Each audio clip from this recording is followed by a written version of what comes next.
আমার হাতে ক্যামেরা দেখে 2000 টাকার খাবার ফ্রিতে দিয়ে দিলাম। চলো তোমাদেরকেও শিখিয়ে দিই তোমরাও কিভাবে ফ্রিতে খেতে পারবে। হাই, আমি Hamza. It's my daily blog series video 1। বন্ধুরে বললাম তোর ভাঙ্গা প্লেনটা তাড়াতাড়ি বাইর কর, আজকে আমরা ফ্রিতে খাইতে যাবো। বন্ধু তো খাওয়ানোর কথা হইনা মহা খুশি, তাড়াতাড়ি করে গিয়ে গাড়িটা লয়ে এলো। আমি গাড়ির ভিতরে ঢুককেই কইতাছি, কি রে এটা ছাগলের খামার। যাক যাই হোক, শত বাধার পরে আয় পড়ছি আমাদের গন্তব্যে। উমা, নয়া দি বিয়ে বাড়ি লাগছে, কিন্তু আসলে তো দি বিয়ে বাড়ি না, এন তো বিয়ে বাড়ির মতো সাজায় রাখছে। একটু সামনে গিয়েই দিই ভেতরে ঢুকার রাস্তা। ভেতরে ঢুকা আগে গেছে গা হাউনের জায়গা। আমার সাথেরটা বলে 2 দিন ধরে হাইছে না। হ্যাঁ তো হাউন দিকা পাগল হয়ে গেছে গা। গিয়ে আগে খুঁটটা দেখলাম কি কি আছে। আছে তো অনেক কিছুই, কিন্তু খামো কি এদিক তো বুঝতেছি না। আমি আছি খাওয়ানোর চিন্তায়, এদিক দিয়ে দেখি বন্ধু খাওয়ানো অর্ডার দিয়া লাই। শেফ ভাই খাবারটা গরম করতেছে, তা দেখতে দেখতে এমনি পাশে দিহি মিষ্টি।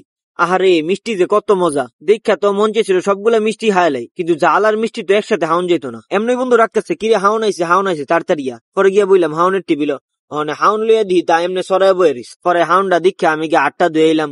আর নেমে গেলাম যুদ্ধে অনেক আক্রমণ এবং পাল্টা আক্রমণের পরে এই যুদ্ধে আমি জয়ী হয়ে গেলাম।